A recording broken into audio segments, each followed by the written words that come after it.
Bienvenidos a todos y todas al primer webinar del Avispero. El día de hoy vamos a hablar sobre movilización y participación. Yo soy Mario Alvarado, líder de campañas del Avispero, internacionalista de profesión, tengo un máster en Derecho Internacional, he trabajado con organismos no gubernamentales en temas de cooperación internacional y desarrollo de proyectos de construcción de paz. Y durante los 5 últimos años me desempeñé como cofundador de la plataforma de peticiones online change.org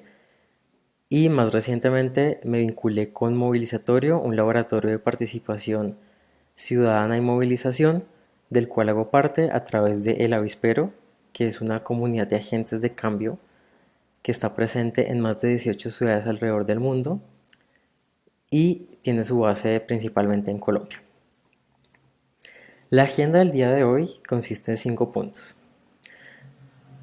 Vamos a tener una introducción acerca de los movimientos sociales y el uso de tecnologías digitales. Después vamos a ver cómo han hecho estos movimientos sociales para generar los cambios que han realizado. Tenemos el día de hoy también un bonus que es el tipo de acciones presenciales y cómo pensarlas tácticamente para que tengamos incidencia. Y al finalizar tendremos un espacio de preguntas. Para empezar, hay que, eh, hay que ver, tenemos una frase, nunca dudes de que un pequeño grupo de ciudadanos comprometidos puede cambiar el mundo. De hecho, es lo único que lo ha logrado. Esta frase nace a partir de una serie de viajes y de visitas en regiones en donde desarrollamos una campaña llamada Está en Nosotros, de los cuales esos aprendizajes se reflejan en este webinar y queremos compartirlos con todos ustedes para que tenga mejor uso y puedan también, esperamos, organizarse de una mejor forma y tener más impacto en los cambios que están desarrollando en cada una de sus comunidades. ¿Cómo podemos interactuar? La interacción de hoy la vamos a realizar a través del chat o levantando la mano, pidiendo la palabra y al finalizar también vamos a dejar algunos links y espacios abiertos en donde pueden volcar sus preguntas y las iremos respondiendo en los próximos días. Ahora bien, vamos a entrarnos en la parte de movilización digital y quiero que hagamos una pequeña comparación de cómo las herramientas tecnológicas, en especial el Internet, ha generado tantos cambios tan rápidamente que nos permite conectarnos con personas que están en diferentes puntos del mundo para poder organizarnos y trabajar por los intereses o por las causas que compartimos. En la parte de la derecha podemos observar una foto de la primavera árabe, muchas personas con sus teléfonos inteligentes, con sus cámaras grabando, tomando fotos y dando a conocer lo que pasaba en este punto tan importante que marcó los últimos 10 años sobre movilización social, y esto fue instantáneo. El uso de las redes nos permite llegar de manera más rápida, eficiente y a llegarle a más gente claramente sobre las causas que estamos trabajando, sobre los acontecimientos que están pasando. Esta foto tiene un contraste muy grande con la foto a la izquierda. La foto a la izquierda podemos ver al doctor Martin Luther King dando su discurso de Yo tengo un sueño en el marco de la movilización por los derechos civiles en 1955 en Alabama. Y si nos ponemos a pensar, la tecnología ciertamente nos ha ayudado a dinamizar los movimientos sociales. También si hacemos un paralelo con el movimiento de ocupados en 2011, que empezó solo con un correo de una revista llamada Adbusters a su lista de 90.000 personas, y después de 2 meses este correo había desencadenado solamente en Estados Unidos 600 protestas locales, y un mes después de esto, cuando se realizó la ocupación del Parque Zuccotti en Nueva York, a nivel global había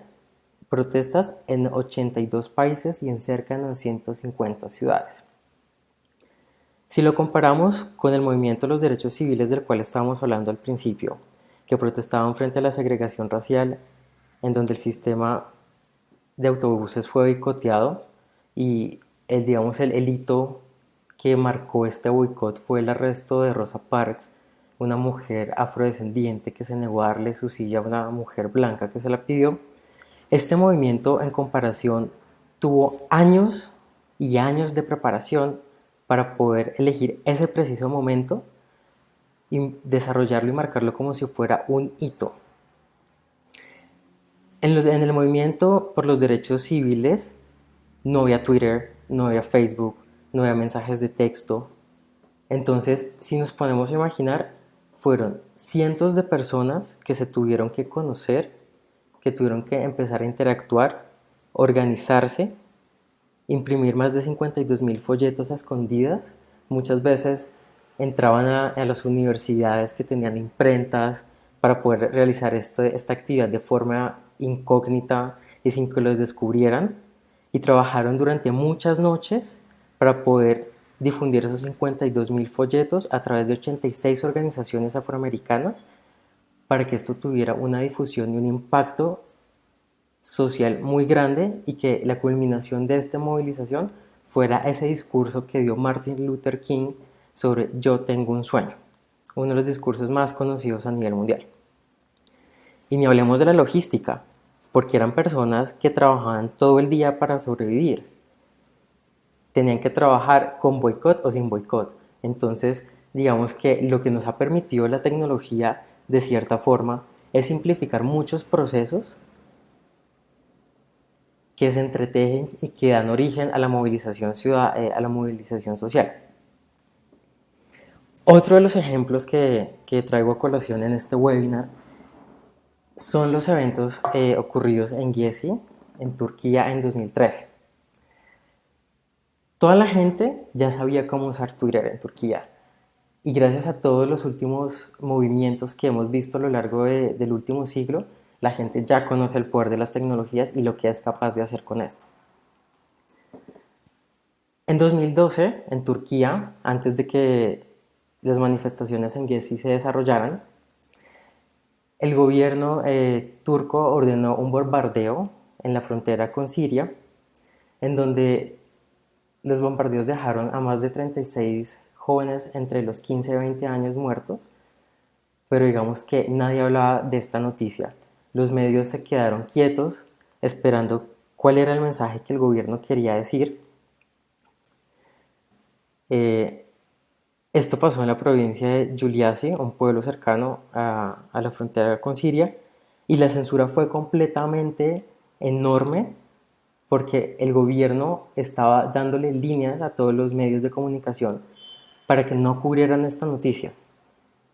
Pero un periodista frustrado no toleró esto. Compró su boleto y se fue a investigar, y lo que se encontró fue con esta foto. Encontró que toda la comunidad tenía alzados 36 ataúdes de las personas que habían muerto. Eran civiles que estaban realizando una actividad comercial en la frontera, y fue tanta la indignación de esta persona que sacó su celular, como cualquiera de nosotros lo hubiera podido hacer o como lo hacemos día a día, tomó esta foto, la subió a Twitter y se volvió viral de tal manera que obligó, primero, rompió el cerco mediático que han puesto los medios en Turquía, y obligó a que los medios internacionales cubrieran la noticia.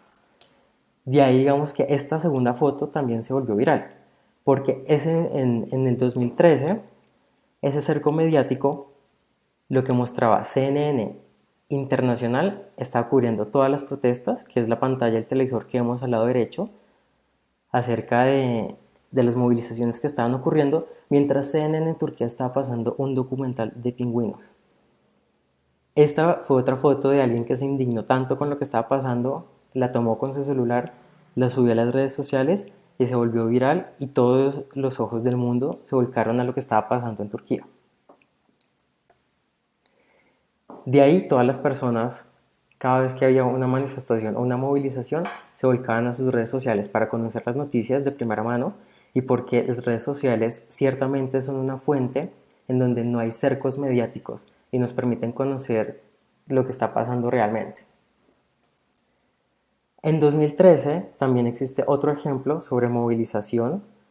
en Kiev, en Ucrania. La movilización de Kiev es una de las más emblemáticas porque sacó a miles y miles de personas a la plaza principal de la independencia. Todo esto empezó de una manera muy particular. Empezó con un mensaje de Facebook que rotó por todas las redes sociales, especialmente en Facebook, en donde decía: no podemos permitir que el presidente que está electo ahora le rompa las promesas a los ciudadanos de ser parte de la Unión Europea y quiera ser parte de la antigua Unión Soviética. Veámonos a las 10:30 en el Monumento a la Independencia. Lleva ropa caliente, sombrillas, té, café, buena actitud y amigos. Este mensaje circuló ampliamente por todas las redes de Ucrania y las personas que se encontraban en Kiev, que es la capital, se reunieron en la Plaza de la Independencia. La movilización de Kiev tiene una particularidad y es que duró 3 meses. Durante los primeros días, la gente se reunió y el tercer día el gobierno decidió enviar a las fuerzas especiales de la policía para que limpiara el lugar. Se presentaron actos de violencia, actos de violación de los derechos humanos y esto, en vez de apagar esa protesta, lo que hizo fue avivarla muchísimo más y que mucha más gente entendiera ese sentimiento nacionalista y que ese gobierno que estaba en el poder de rasgos autoritarios era una amenaza para el futuro de ellos, de sus familias, y que en ellos estaba el poder movilizarse y que en el pueblo estaba el poder para detener esto. A los 3 meses ya la situación parecía de película. Era como efectos especiales como todos hemos visto en Rambo o en Terminator. La gente estaba vestida con lo que podía, con los cascos que pudieron. Hicieron escudos de madera para poder enfrentar las balas. Empezaron a hacer cercos como en la Edad Media con alambres porque era tan brutal la represión que necesitaban protegerse y ellos estaban haciéndolo de forma pacífica. En un punto fue tal la escalación de este conflicto que el mismo gobierno les ordenó a las fuerzas de policía cambiar las balas de goma que se usan ahora mucho contra las movilizaciones y las protestas sociales por municiones de verdad. Y ahí fue cuando se generó un punto de quiebre en esta movilización de la Plaza de la Independencia de Kiev, porque la misma gente no podía creer que las fuerzas que estaban para protegerlos les estuvieran empezando a matar. Esta situación se volcó todo por las redes sociales, se volcó por Facebook. Habían periodistas que se conectaban y hacían historias en el mismo momento. Muchos medios pusieron sus ojos en lo que estaba pasando en Kiev y empezaron a cubrir la situación. Se movilizó tanto la opinión pública que incluso hubo delegados de la Unión Europea y de Estados Unidos para intervenir para que el gobierno de Ucrania dejara de reprimir y de generar tantas transgresiones a los derechos humanos y pudieran llegar a un acuerdo. Finalmente, los ciudadanos en Kiev duraron 3 meses en pie de lucha, pidieron la dimisión del presidente al Congreso, porque si dijeron: si el presidente no nos escucha, vamos a llevar esto al Congreso. Y le pidieron a todas las cámaras que votaran por la dimisión del presidente. Esta protesta comenzó en 2013 y en 2014, en febrero, el Congreso en pleno votó por la dimisión del presidente de entonces, el cual salió exiliado en un helicóptero. El presidente Putin de Rusia le ofreció asilo y se llamó a elecciones en mayo de ese mismo año. Digamos que estas movilizaciones han logrado cosas increíbles y muchas veces yo creo que la pregunta que nos están haciendo ahora es cómo lo hicieron, cómo hicieron que de estos movimientos que empezaron con un tweet, con un post de Facebook, se escalara tanto y se lograran tantas cosas como las que han hecho. Entonces, estos grupos lo que tienen claro es que la movilización social hay que hacerla a través del empoderamiento para poder realizar movilizaciones y generar incidencia. Para esto es importante, digamos que a nivel de marco teórico, la estructura que nosotros usamos a través del avispero en las campañas, es que esta gente, tanto en Turquía como en Kiev, no pudo haber hecho todo lo que hizo sin empezar a usar mecanismos como estos y a generar compromisos en sus audiencias y a elegir bien las guerras que también se deben pelear. La curva de compromiso es una curva en donde existen varios niveles de participación de las personas, ¿no? Hay personas que cuando estamos trabajando por una causa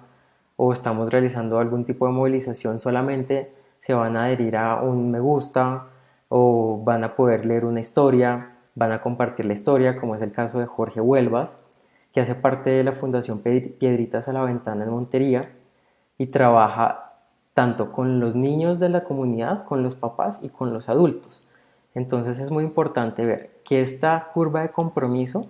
tiene acciones diferenciadas para cada tipo de público y lo importante es que llevemos a este público, a las personas que están vinculadas, que nos apoyan, que les gustan nuestras causas, por este camino del compromiso como si fuera un viaje por carretera y poder llevarlos de compartir la historia a firmar una campaña, una petición que querramos hacer, unirse en este caso al avispero para que ellos creen sus propias campañas, desarrollen sus propias historias y digamos que lo más alto de esta curva de compromiso o de este camino son las personas que se suman como voluntarios o que incluso se convierten en donantes individuales y que están dispuestos a apoyar con su dinero nuestras causas y nuestras organizaciones. Para esto, cada acción que nosotros emprendamos debe ser elegida tácticamente y nosotros recomendamos, o yo recomiendo mucho, el uso de una teoría de cambio. ¿Qué es una teoría de cambio? Una teoría de cambio es un marco conceptual o es una estructura que se puede aplicar para conseguir las metas que queremos. En la teoría de cambio que nosotros usamos, identificamos primero a los participantes, que son esas audiencias que nosotros queremos movilizar o que queremos enganchar para que salgan con nosotros a la marcha, salgan con nosotros a la protesta o se animen a unirse a nuestra causa. Después está las acciones, que son esas acciones que vamos a invitar a que nuestros participantes desarrollen para influenciar al tomador de decisión para que éste pueda ayudarnos a cumplir la meta o a realizar el cambio que queremos en nuestras comunidades. Y en estas acciones es importante poder definir tanto como podamos las tácticas que vamos a usar y que queremos usar para poder comunicarlas de la mejor manera hacia sus participantes. La siguiente parte es el público. Y acá tenemos también que hacer una división de audiencias de público, identificar a través de un mapa de poder, decir, bueno, quiénes son las personas que tienen el poder de ayudarnos a alcanzar esta meta, en manos de quién está esto. Muchas veces son figuras gubernamentales, no siempre va a ser el presidente, pero existen también figuras de segundo o tercer rango o un rango de poder medio que van a estar más receptivas a escucharnos y a trabajar con nosotros para poder generar ese cambio. Puede ser un alcalde, puede ser un gobernador, puede ser un funcionario de la Secretaría de Educación, de la Secretaría de Salud, de la Secretaría de Seguridad, o incluso también puede ser representantes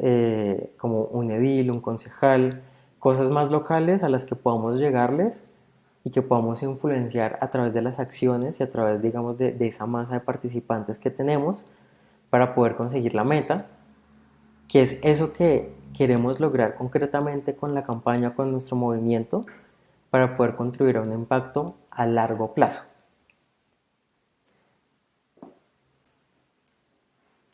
Sé que en este punto surge la pregunta de cómo me relaciono con mi adversario o con ese tomador de decisión que puede ser el gobierno, puede ser una empresa privada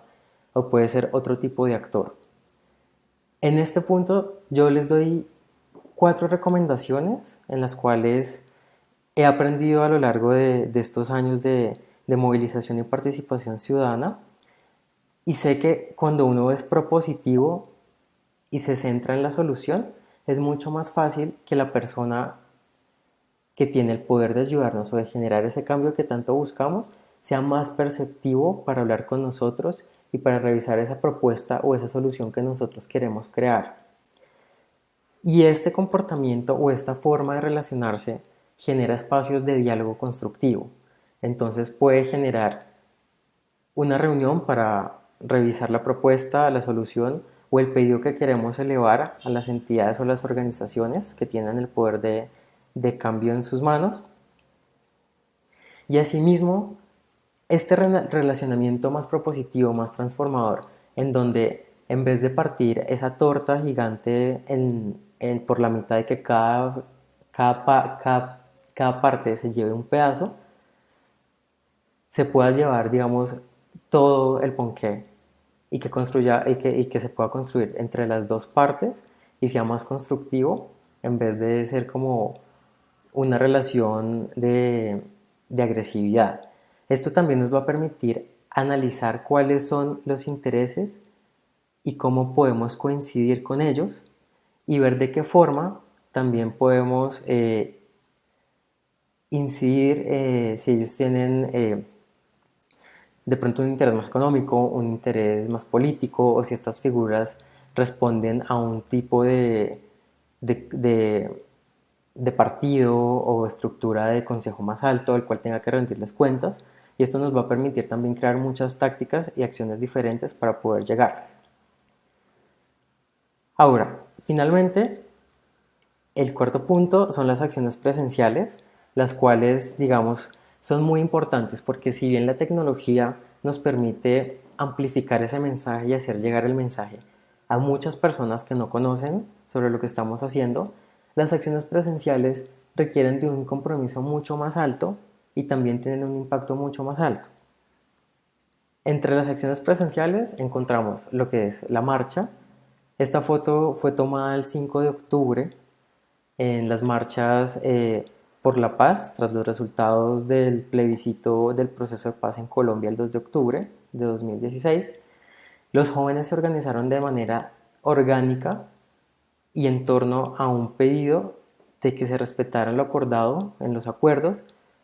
y llenaron las calles y las plazas de todas las ciudades principales y las regiones de Colombia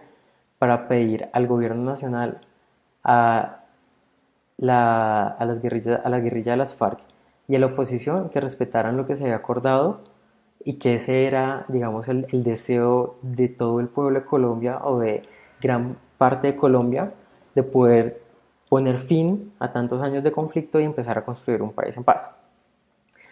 Las marchas requieren de un nivel de compromiso altísimo porque es convocar a la gente a las calles, que donen su tiempo principalmente, que salgan de sus trabajos, de sus universidades y se unan en un mensaje unificado que era hashtag en silencio por la paz en este caso. Pero esta es una de las tácticas offline o de acción presencial más fuertes, siempre y cuando se sepa para qué se está generando este tipo de acciones, ¿no? No es marchar por marchar, sino que previamente hayamos podido, como lo vimos, identificar la meta concreta que queremos lograr a través de esta marcha. Digamos que la marcha es un cómo, pero necesitamos tener muy claro el qué y el para qué. La segunda acción también la podemos ver mucho a través de los medios tradicionales, de la televisión, cuando las personas convocan plantones en frente a las instituciones a las cuales les están dirigiendo un pedido. Este es un plantón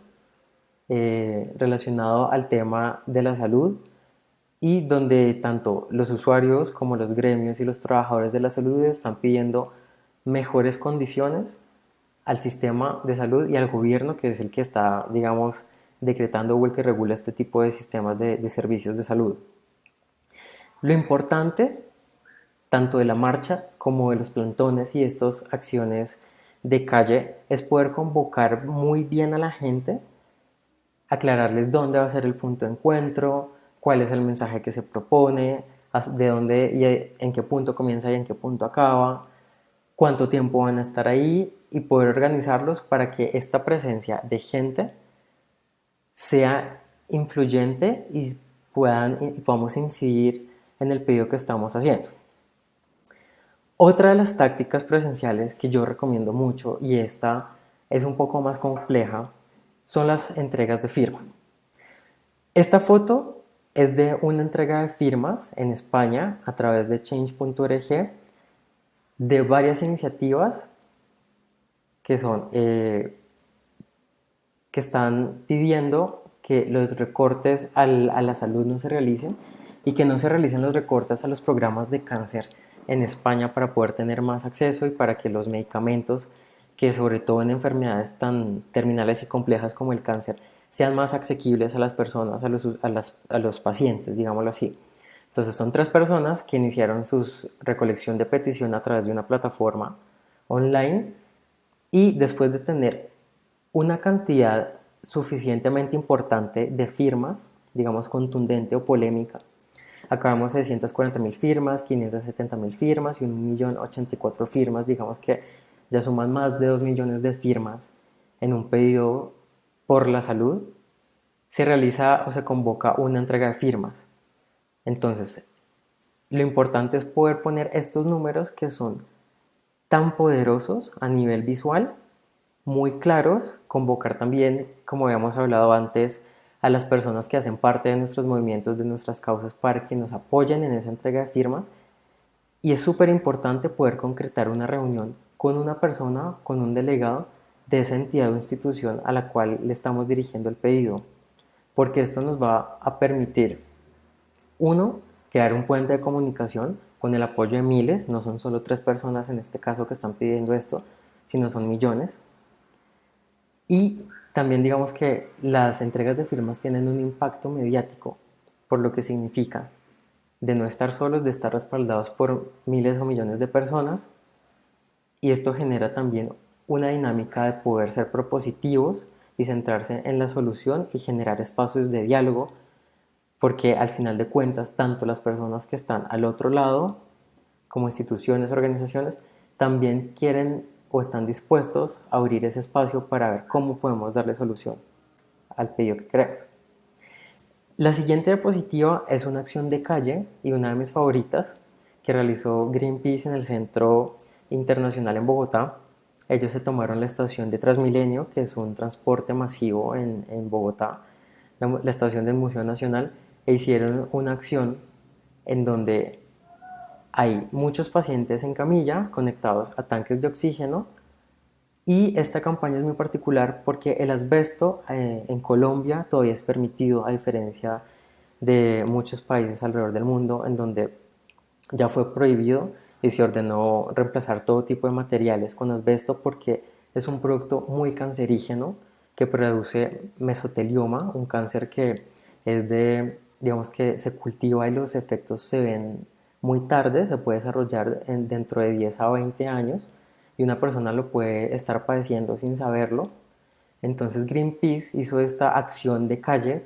no solamente para llamar la atención y generar ese conocimiento público o esa conciencia sobre lo que significa este material en la vida de todos los colombianos día a día, sino también visualizar las consecuencias y es que este tipo de cáncer es súper agresivo y tiene la mayor tasa de pacientes en las clínicas. Con esta acción contundente dan un mensaje de que esta empresa está generando materiales con asbesto y esto causa cáncer. Entonces es una de mis acciones preferidas, está muy bien montada, está muy coordinada y cuando se van a hacer acciones de este tipo público, en espacios públicos, es súper importante también contar con los permisos, averiguarse uno en la ciudad donde está cuáles son esos permisos necesarios para hacer esto, cuáles son esos permisos que nos van a dejar realizar la marcha o el plantón y cuáles son esos límites.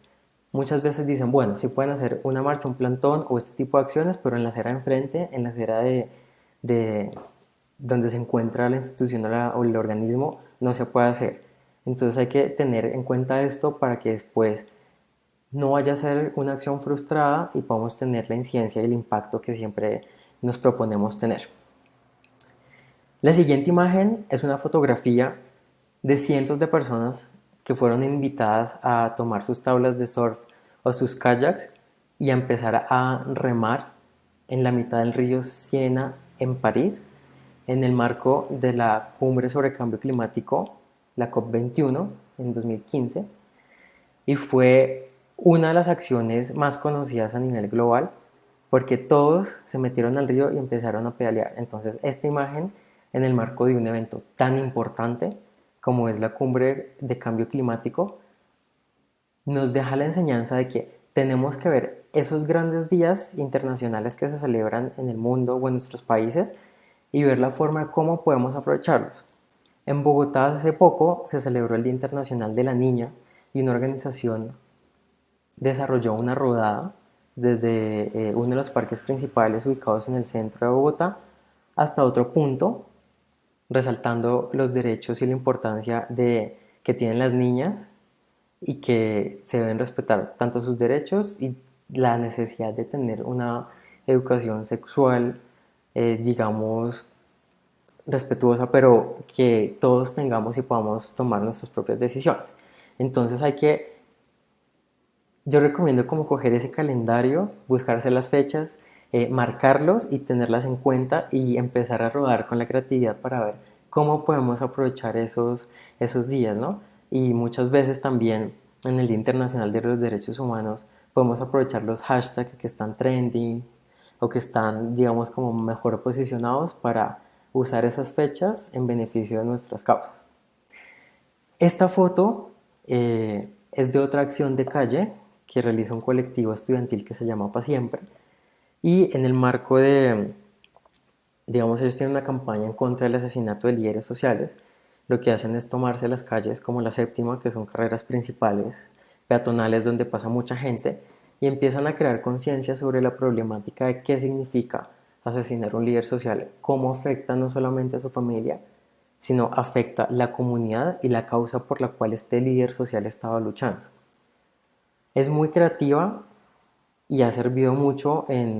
para los objetivos del colectivo. Finalmente, esta diapositiva hace referencia a una acción artística que se realizó en la Plaza de Bolívar, la plaza principal de Bogotá, en donde una de las artistas más reconocidas a nivel nacional e internacional eh, hizo esta acción sumando ausencias, y era una invitación pública a que todos pudiéramos ir a la acción a la Plaza de Bolívar, en donde habían grandes lienzos de tela blanca con los nombres de las víctimas del conflicto armado en Colombia durante los últimos 50 años, y que nos sentáramos solamente con una aguja y un hilo a unir esos nombres. Digamos que estas acciones artísticas o más culturales generan también un tipo de conciencia mucho más profunda porque estamos participando la audiencia de esa acción y no solamente la estamos viendo desde un punto de observadores, sino estamos participando en toda esta experiencia. Estas son principalmente las acciones que más destaco yo, las que más recomiendo, en las cuales les doy algunos tips de cómo organizarse y qué tener en cuenta. Así que pues acá termina este espacio. Abrimos el espacio a preguntas. Vamos a estar interactuando a través del chat y también vamos a estar dejando un link en donde pueden volcar sus preguntas. Adicionalmente, también hay una infografía que hemos desarrollado sobre 6 pasos de cómo movilizarse exitosamente, la cual les estaremos haciendo llegar a vuelta de correo a las personas que nos escriban a somoselavispero@elavispero.org. Nos pueden seguir también en redes sociales como @elavisperomov. Me pueden contactar a mi correo mario.alvarado@movilizatorio.org o a mi cuenta de Twitter @mario_alvarado. Espero que este espacio haya sido de mucho provecho para ustedes. Seguramente les surgirán muchas preguntas y estaré atento a poder responderlas y a poder llevarles en la construcción de movimientos y el trabajo en todas las causas que ustedes están realizando. Muchas gracias y nos vemos en una próxima ocasión.